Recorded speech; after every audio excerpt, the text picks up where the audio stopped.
Good morning friends. So welcome to the prelims booster session. आज का पहला topic है privatisation of public sector banks. तो government जो है वो सोच रही है कि अब जो पब्लिक सेक्टर बैंक्स हैं उनके ऊपर एक फॉरवर्ड एक्शन लिया जाए और उनको जल्दी से जल्दी जितनी जो पॉसिबल है उतनी जल्दी उनको प्राइवेटाइज़ किया जाए।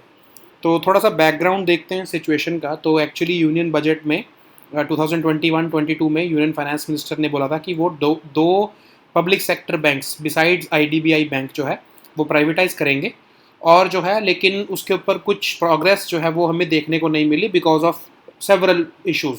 ठीक है, क्योंकि कोविड में बिजी रही गवर्नमेंट, फिर जो है सेकेंड वेव जो है उस टाइम पर आ गई, तो गवर्नमेंट को जो है वहाँ पर बिजी रही। तो नीति आयोग ने भी सजेशन दिए कि दो ऐसे पब्लिक सेक्टर बैंक्स हैं जिनको प्राइवेटाइज कर देना चाहिए, एक तो सेंट्रल बैंक ऑफ इंडिया और एक इंडियन ओवरसीज बैंक। तो गवर्नमेंट ने इवन प्लान भी किया था कि banking companies acquisition and transfer of undertakings act लेकर आएंगे, उसको अमेंडमेंट करेंगे विंटर सेशन में, लेकिन बिल को टेबल नहीं किया गया बिकॉज ऑफ सम रीजंस। अब जो है गवर्नमेंट जो है वो सीरियसली ये कंसिडर कर रही है कि इस मूव को आगे बढ़ाया जाए, लेकिन गवर्नमेंट ने ये सोचा है कि वो जो है इन बैंक्स में अगर प्राइवेटाइजेशन भी करेंगे तो 26% स्टेक जो है वो उसमें अपना कीप करेंगे। ठीक है, तो अब प्रोसीजर क्या होता है, कैसे प्राइवेटाइज जो है करंट फॉर्मेट में कैसे प्राइवेटाइजेशन की अप्रूवल दिया जाता है। तो एक्चुअली क्या होता है कि पहले कोर ग्रुप ऑफ सेक्रेटरीज जो हैं डाइवेस्टमेंट में, सीजीडी, जिनको कैबिनेट सेक्रेटरी हेड कर रहे हैं, वो पहले इस जो है एक तरह से प्रपोजल को अप्रूव करते हैं। उसके बाद वो अप्रूवल जो है वो अल्टरनेटिव मैकेनिज्म जो मिनिस्टर्स का है, यूनियन फाइनेंस मिनिस्टर का और यूनियन मिनिस्टर ऑफ रोड्स जो है नितिन गडकरी जी का, इन दोनों का जो कैबिनेट ने मैकेनिज्म बनाया उनके पास जाता है। अगर वो भी इसको अप्रूव कर देते हैं फिर उसके बाद कैबिनेट जो है वो बैठती है और कैबिनेट इस प्रपोजल को जो है वो जो है कंसिडर करती है। ठीक है, तो इस तरह से ये प्राइवेटाइजेशन किसी भी बैंक में कंट्री में इस टाइम पर की जा रही है। सो नेक्स्ट हमारा टॉपिक है permanent commission of Indus water treaty. तो 118th परमानेंट इंडस कमीशन की मीटिंग जो है इंडिया और पाकिस्तान के बीच में वो हो चुकी है कंप्लीट। इस बार वो दिल्ली में हुई थी। तो अब परमानेंट इंडस कमीशन है क्या? तो एक बायलैटरल कमीशन है दो ऑफिशियल्स का, इंडिया और पाकिस्तान के, ताकि जो है इंडस वाटर ट्रीटी के जो भी गोल्स हैं उनको इम्प्लीमेंट किया जा सके और उनको मैनेज किया जा सके। तो साल में एटलीस्ट एक बार वो कोशिश करते हैं कि मिलते हैं। कोविड के टाइम पर एक बार एक्सेप्शन दी थी, उस बार वो नहीं मिले थे, बट जनरली हर साल वो मिलते हैं और स्टडी करते हैं कि क्या प्रोग्रेस है इंडस वाटर ट्रीटी के ऊपर और अपनी गवर्नमेंट्स को रिपोर्ट करते हैं। ठीक है, तो ये ऑफिशियल्स मिलते हैं, इसमें मोस्टली कोई मिनिस्टर्स या फिर जो है हाई लेवल मीट नहीं होती है। ठीक है, तो इसमें आपकी ब्यूरोक्रेसी जो है या डिप्लोमेट्सी इन्वॉल्व होते हैं। अगर कोई डिस्प्यूट है उसको नीचे ही लेवल पर जो है परमानेंट इंडस कमीशन लेवल पर ही वो रिजॉल्व करने की कोशिश करते हैं। इवन टेक्निकल विजिट्स भी कर देते हैं। ठीक है, और एक जनरल टूर किया जाता है 5 साल में एक बार, ये देखने के लिए कि क्या प्रोग्रेस चल रही है और जो भी स्टेप्स नेसेसरी हैं प्रोविजंस ऑफ द ट्रीटी को इन्फोर्स करने के लिए वो भी लिए जाते हैं। ठीक है, सो हम देखते हैं इंडस वाटर ट्रीटी क्या है। तो 1960 में जो है इसको जो है साइन किया गया था। 6 नदियां हैं इंडस रिवर की जो कि आपके तिब्बत में से ओरिजिनेट होती हैं, उनको जो है डिवीजन किया गया। जो वेस्टर्न रिवर्स हैं 3, झेलम, चिनाब और इंडस, वो पाकिस्तान को एलोकेट की गई, और जो ईस्टर्न रिवर्स हैं रावी, ब्यास और सतलुज, वो इंडिया को एलोकेट की गई। लेकिन इंडिया को ये राइट मिला कि जो वेस्टर्न रिवर्स हैं उनका इंडिया जो है कंजम्पशन पर्पस के लिए यूज़ कर सकता है। मतलब कि जैसे एग्रीकल्चर में आपने थोड़ी सी इरिगेशन करनी है, जो है छोटे छोटे इरिगेशन जो है उस पर डैम्स नहीं बना सकते, उसको हम रोक नहीं सकते उस पानी को, उसको आप अपने ड्रिंकिंग वाटर पर्पस के लिए छोटे छोटे स्मॉल डैम्स, जिससे कि आप पानी को डाइवर्ट करके, थोड़े से पानी को डाइवर्ट करके आप नियर बाय कैनाल्स के थ्रू जो है आप उसका यूज़ कर सकते हो। लेकिन आप उसके ऊपर बड़े स्टोरेज डैम्स नहीं बना सकते या इरिगेशन सिस्टम्स नहीं बना सकते वेस्टर्न रिवर्स पे, क्योंकि वो पाकिस्तान को एलोकेट हुई हैं। ठीक है, अब ये डील जो है वर्ल्ड बैंक ने बनाई थी, वर्ल्ड बैंक ने ब्रोकर की थी, और उसी वर्ल्ड बैंक ने ही आर्बिट्रेशन मैकेनिज्म भी बना के दिया कि इन केस अगर परमानेंट इंडस कमीशन भी फेल हो जाता है आपस में डिस्प्यूट्स को रिजॉल्व करने के लिए, तो ये आर्बिट्रेशन मैकेनिज्म जो है एक न्यूट्रल आर्बिट्रेशन मैकेनिज्म होगा वर्ल्ड बैंक द्वारा, वो जो डिस्प्यूट्स हैं उनको आपस में रिजॉल्व करने की कोशिश करेगा इंडिया और पाकिस्तान के बीच में। ठीक है, सो अब इसके जो है इंडस वाटर ट्रीटी जो है, इसने जो है जितनी भी हमारी वॉर्स हुई हैं, जितनी भी हमारे कन्फ्लिक्ट्स हुए हैं, चाहे टेररिस्ट अटैक हुआ है, उन सब में उन सब के टाइम पर भी ये ट्रीटी जो है हमने कभी वायलेट नहीं की है। जबकि ये ट्रीटी के जो प्रोविजंस है वो इंडिया के फेवर में नहीं है। इंडिया का राइट जो है वो ज़्यादा बनता था, फिर भी इंडिया ने इसको अपहोल्ड किया है, इस ट्रीटी को। अब रिसेंटली जो है हम पिछले 50-60 साल से, जब से ये ट्रीटी जो है साइन हुई है, तब से हम ये जो हमारी 3 वेस्टर्न रिवर्स हैं उनका तो छोड़ो, उस पर तो हमारा राइट बन ही रहा है, कुछ लिमिटेड राइट्स। लेकिन जो हमारी इवन ईस्टर्न रिवर्स है, रावी, ब्यास और सतलुज, उसको भी हम फुली एक्सप्लोर नहीं कर रहे थे, उसका पानी भी पाकिस्तान में जा रहा था। ठीक है, तो अब जो करंट गवर्नमेंट है उन्होंने हिमाचल प्रदेश और जो है जम्मू कश्मीर, आपने देखा होगा वहाँ पर बहुत स्टोरेज डैम्स और वहाँ पर इंफ्रास्ट्रक्चर बनाना शुरू किया है। तो नॉट जस्ट ईस्टर्न रिवर्स, उसको हम फुली एक्सप्लोर तो करना चाहते ही हैं इन डैम्स के थ्रू। इवन वेस्टर्न रिवर्स का भी अब हम जो हमारा राइटफुल जो है हमारा राइट बनता है उसको भी हम यूटिलाइज करने के लिए जो है एक्सप्लोर कर रहे हैं। ठीक है, सो इसके ऊपर जो है Pakistan of course dispute create करता है कि इंडिया जो है वो बहुत ही तेज़ी से इंफ्रास्ट्रक्चर डेवलप कर रहा है और जो इंडस वाटर रिवर्स हैं, इंडस वाटर जो ये रिवर्स हैं उसको ड्राई करने में लगा हुआ है इंडिया। ऑफ कोर्स वो एक्यूजिशंस जो है वो गलत हैं, वो पॉलिटिकल और मोटिवेटेड एक्यूजिशंस हैं। तो उसके लिए जो है वो कई बार जो है इंडिया को अक्यूज़ करता है कि इंडिया जो है वो फेयर नहीं है इंडस वाटर ट्रीटी की इम्प्लीमेंटेशन में। ठीक है, सो नेक्स्ट हमारा टॉपिक है Astra MK1 beyond visual range air to air missile. तो अभी मिनिस्ट्री ऑफ डिफेंस ने एक कॉन्ट्रैक्ट साइन किया है भारत डायनामिक्स लिमिटेड के साथ, एयर टू एयर मिसाइल जो है आपका एस्ट्रा MK1 उसको सप्लाई करने के लिए। लगभग 3000 करोड़ के आसपास का ये जो है कॉन्ट्रैक्ट दिया गया है। इंडियन एयरफोर्स और इंडियन नेवी दोनों को जो है ये मिसाइल सिस्टम मिलेगा। इंडिजिनसली डेवलप्ड है, ये डिज़ाइन भी खुद किया है हमने, डेवलप भी हमारे DRDO ने ही किया है इसको। तो अब ये इसकी रेंज भी जो है वो लार्ज स्टैंड ऑफ रेंज है इसकी, और इसका फ़ायदा ये है कि ये आपके जो दुश्मन है उसके एयर डिफेंस सिस्टम्स को जो है वो जो है चकमा देकर जो है अटैक कर सकता है। ठीक है, तो उसका फ़ायदा ये है कि एयर डिफेंस सिस्टम जो होगा हमारे दुश्मन का वो इस मिसाइल को नहीं पकड़ पाएगा, तो हम अपने जो एनिमी टारगेट्स हैं उनको हम ठीक से न्यूट्रलाइज कर पाएंगे without exposing ourselves to air defence measures of our adversary. ठीक है, तो अब कहा जा रहा है कि इसको जो आपका Su-30 MK1 फाइटर एयरक्राफ्ट है उसके साथ इंटीग्रेट किया जाएगा। उसके बाद आने वाले टाइम में लाइट कॉम्बैट एयरक्राफ्ट आपका तेजस जो है उसके साथ भी इसको इंटीग्रेट किया जाएगा, और इंडियन नेवी जो है वो अपने MiG-29K के साथ भी इसको इंटीग्रेट कर लेगी। ठीक है, तो इसका ये एक तो ये हमारा डिफेंस से रिलेटेड जो है इसका बेनिफिट हो गया।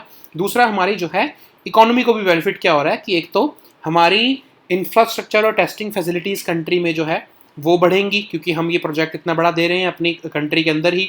दूसरा, जो छोटी छोटी कंपनीज़ हैं, जो छोटी छोटी MSME जो एरोस्पेस टेक्नोलॉजी में काम कर रही हैं, उनके लिए अगले 25 साल तक जो है हम अपॉर्चुनिटीज़ क्रिएट कर देंगे। ठीक है, तो हमारी एक तरह से डिफेंस इंडस्ट्री एस्टैब्लिश होना शुरू हो जाएगी, बढ़ना शुरू हो जाएगी। एक बार किक स्टार्ट हो गई हमारी डिफेंस इंडस्ट्री, अगले कुछ सालों में वो इतनी केपेबल बन जाएगी कि वो एक्सपोर्ट भी करना शुरू कर देगी। ऑलरेडी भी हम आपको पता ही है एक्सपोर्ट भी कर रहे हैं, बट उस लेवल का एक्सपोर्ट जो हाई लेवल का एक्सपोर्ट जो है उसको करने में भी टाइम लगेगा।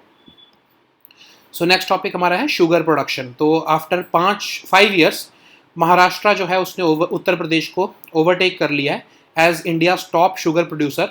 तो ऐसा क्यों हो पाया? क्योंकि इस बार जो है पिछले 2019 के साउथ वेस्ट मानसून से लेके आज तक जो है बहुत अच्छी रेनफॉल हुई है महाराष्ट्र में।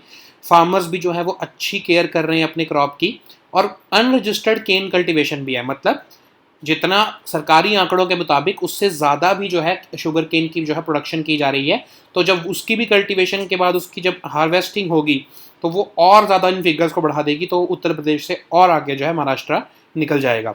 ठीक है, तो हम शुगर के बारे में थोड़ा सा देखते हैं। शुगर याद रखो ट्रॉपिकल और सब ट्रॉपिकल दोनों क्लाइमेट्स में ये क्रॉप को उगाया जा सकता है। नॉर्थ इंडिया में जो शुगर केन हम उगाते हैं वो सब ट्रॉपिकल वैरायटी का है, लेकिन उसमें शुगर कंटेंट कम होता है। ठीक है, क्योंकि ट्रॉपिकल अगर आप एरियाज में शुगर को उगाओगे, शुगर केन को उगाओगे, तो उसमें शुगर कंटेंट या सुक्रोज जो है वो ज़्यादा मिलेगा आपको। तो आपके जो साउथ इंडिया में जो शुगर केन उगाया जाता है वो ट्रॉपिकल वैरायटी का है, उसका शुगर कंटेंट भी ज़्यादा है और उसकी यील्ड भी ज़्यादा होती है। ठीक है, तो क्योंकि आपका जो शुगर केन है वो हॉट और ह्यूमिड क्लाइमेट में ज़्यादा अच्छा उगता है, उसको टेम्परेचर 21 से 27 डिग्री का चाहिए, 75 से 100 सेंटीमीटर की अगर रेनफॉल हो रही है एनुअली, तो जो है शुगर केन अच्छा उग सकता है। ठीक है, मीडियम से हैवी सॉइल्स चाहिए इसको, इसका मैच्योरिटी पीरियड थोड़ा लंबा होता है, फरवरी से अप्रैल में इसको प्लांट किया जाता है और इसकी हार्वेस्टिंग अक्टूबर और नवंबर के टाइम पे की जाती है, ठीक है। सो क्योंकि ये सॉइल एग्जॉस्टिंग क्रॉप है, इसलिए इसमें रेगुलर एप्लीकेशन ऑफ मैन्योर और फर्टिलाइजर्स लगता है। अब इंडिया जो है ओरिजिनल होमलैंड है शुगर केन का। कहा तो ये जाता है कि डच इंडिया में शुगर केन को लेके आए, शुगर को लेके आए, बट ऑफ कोर्स हम मानते ही हैं कि ओरिजिनल होमलैंड जो शुगर केन का है वो इंडिया ही है, ठीक है। और लार्जेस्ट एरिया शुगर केन का वर्ल्ड में इंडिया में ही है, ठीक है। इंडिया सेकेंड लार्जेस्ट प्रोड्यूसर है। कभी ऑफ कोर्स कभी इंडिया ऊपर आ जाता है, कभी ब्राज़ील ऊपर आ जाता है, बट मोस्टली ब्राज़ील जो है वो largest producer of sugar cane रहता है। और India world wide largest consumer of sugar cane है, ठीक है। तो आपके नॉर्थ रीजन में उत्तर प्रदेश, बिहार, हरियाणा, पंजाब में जो है जो सब tropical variety of sugar cane वो उगाया जाता है। साउथ में आपके महाराष्ट्र, कर्नाटका, तमिलनाडु और आंध्र प्रदेश में ट्रॉपिकल जो वैरायटी का शुगर केन उगाया जाता है, ठीक है। सो नेक्स्ट हमारा टॉपिक है जेन नेक्स्ट डेमोक्रेसी फ्रेमवर्क। तो आईसीसीआर आपने सुना होगा, Indian council for cultural relations, उन्होंने भी 10 डेज का प्रोग्राम जो था जेन नेक्स्ट डेमोक्रेसी नेटवर्क, उसको जो है वो कंक्लूड किया है। तो एक्चुअली इसमें क्या था कि बहुत सारी कंट्रीज़ जो आपकी जैसे Ghana, Bangladesh, Peru, Nepal, Brunei, Norway, इनसे कुछ डेलीगेट्स जो हैं वो इंडिया में आए। उन्होंने इंडिया के हेरिटेज, कल्चर और इंडियन डेमोक्रेसी के फंक्शन को जो है वो अपने आप को उससे एक्वेंटेज किया और जो है अपने एक्सपीरियंस भी शेयर किए वाइल विजिटिंग इंडिया, ठीक है। तो हम देखते हैं Indian council for cultural relations क्या है। तो ये ऑटोनॉमस ऑर्गेनाइजेशन है गवर्नमेंट ऑफ इंडिया की। इसका हेडक्वार्टर न्यू दिल्ली में है। इसको 1950 में मौलाना अबुल कलाम आज़ाद जो उस टाइम पर एजुकेशन मिनिस्टर थे, उन्होंने इसको फाउंड किया था।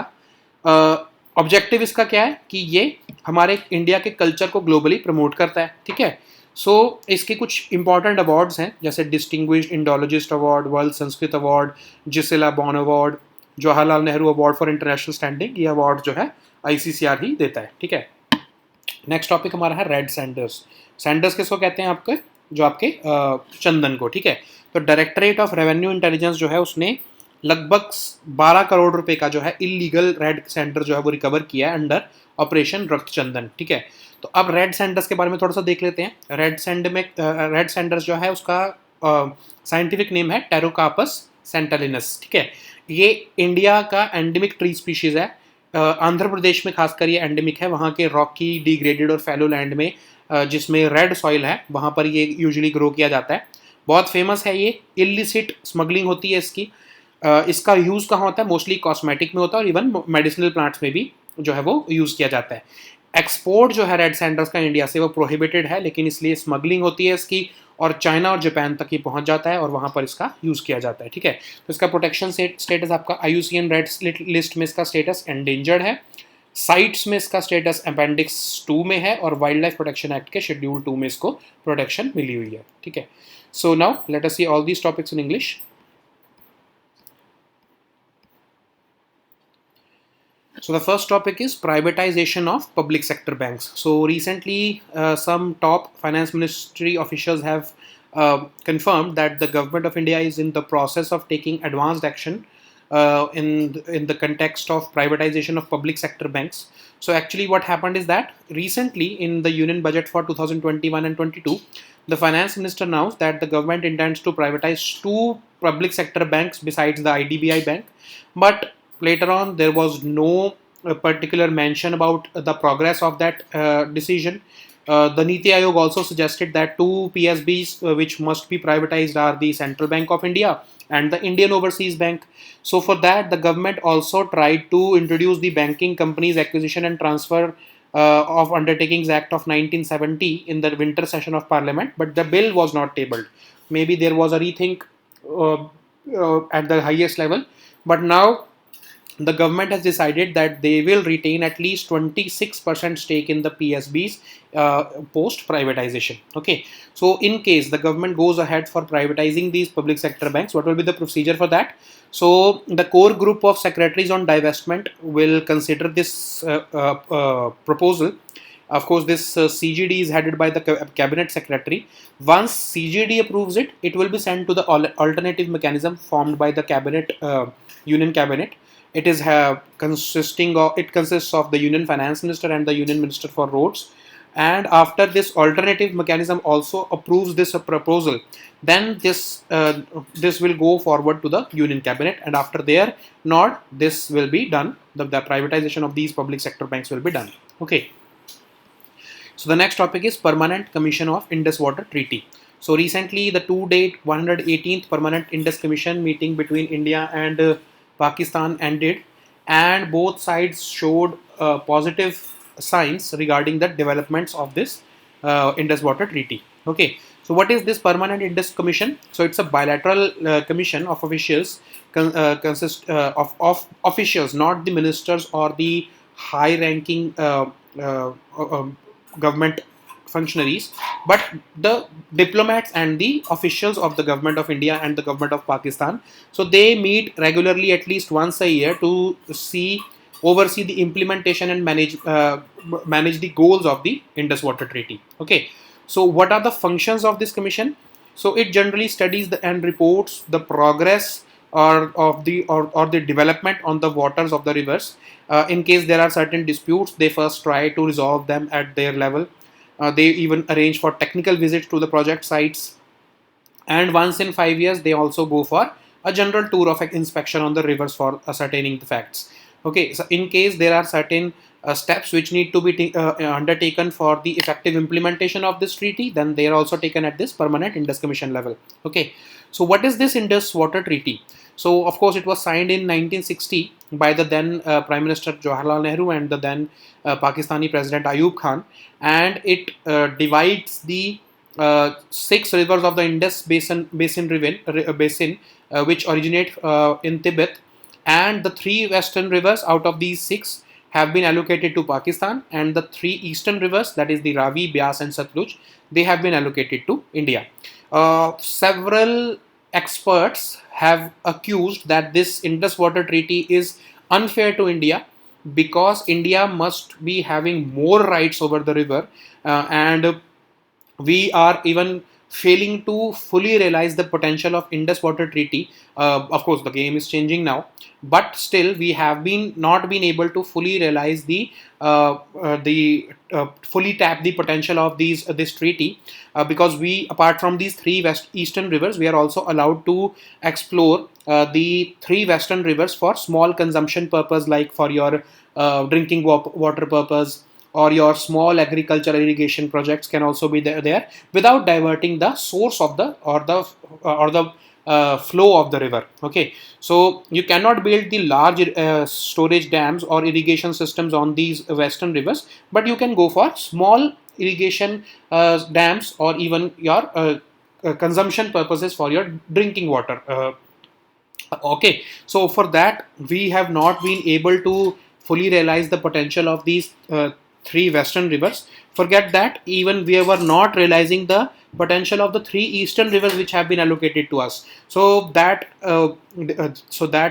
situation has been reversed now. Government is actively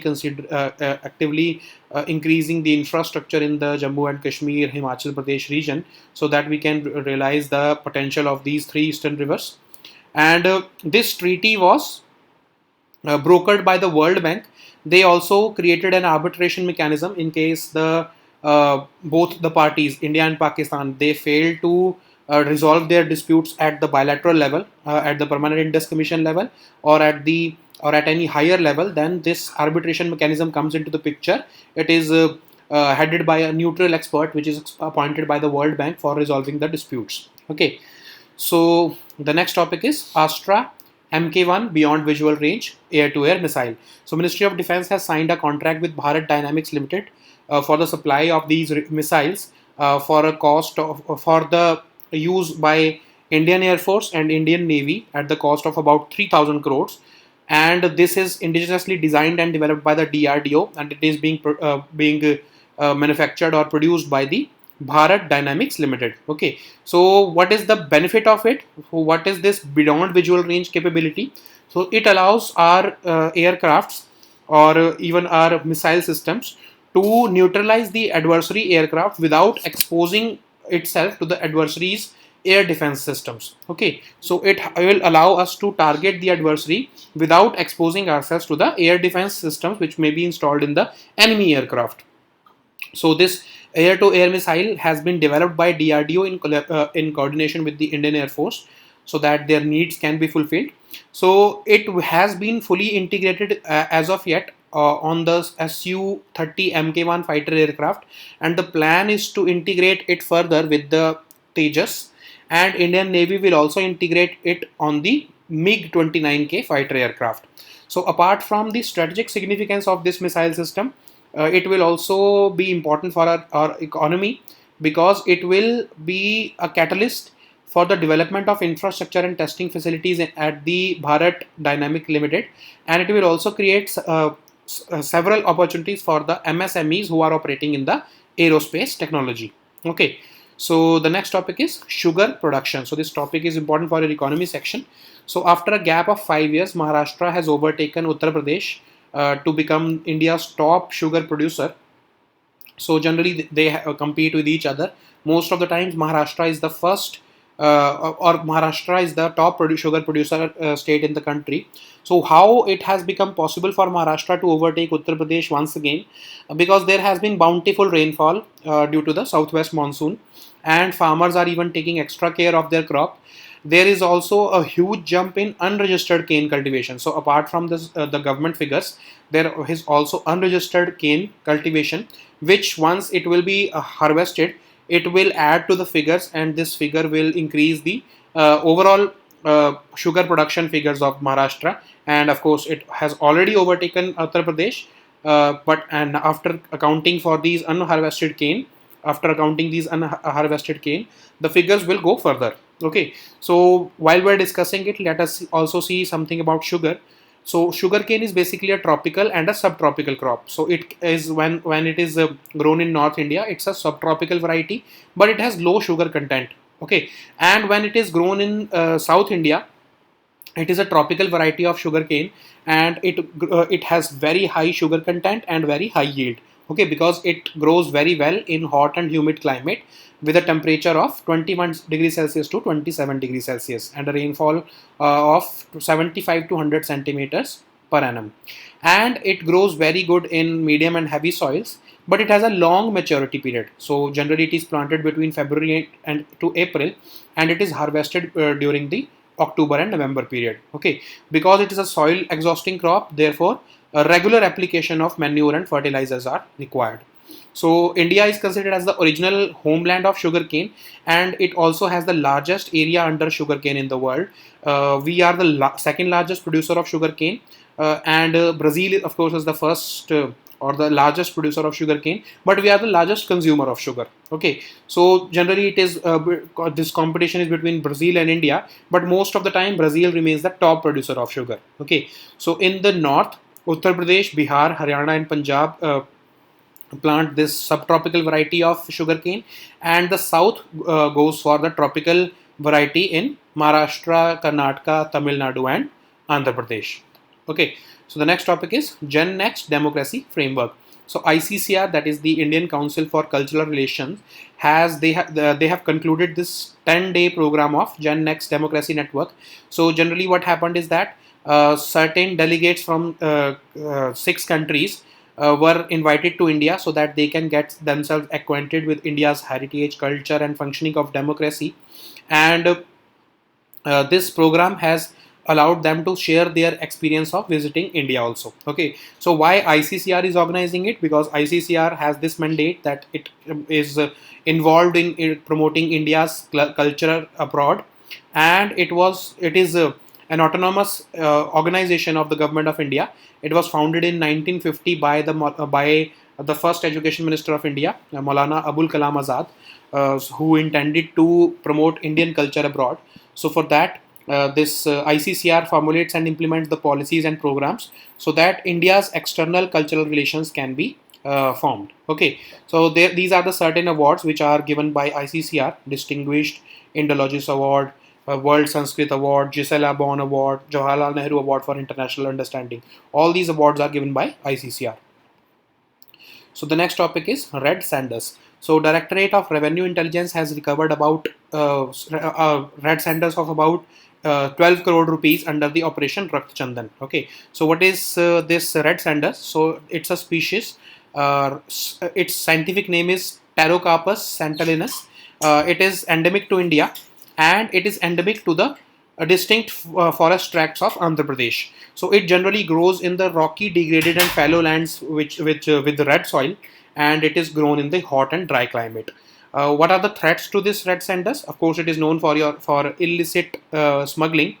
It is having rich hue and therapeutic properties, so that's why it is in very high demand across Asia, particularly in China and Japan, and it is used in cosmetics and medicinal products also. Okay, because we have banned the export of red sanders under the foreign trade policy, it is generally smuggled to these countries for its use in cosmetics and medicinal products. Okay, so what is the protection status of red sanders? It is endangered under the IUCN Red List.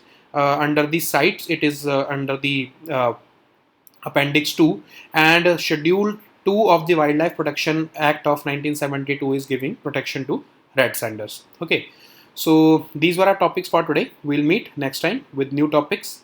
Until then, goodbye and take care.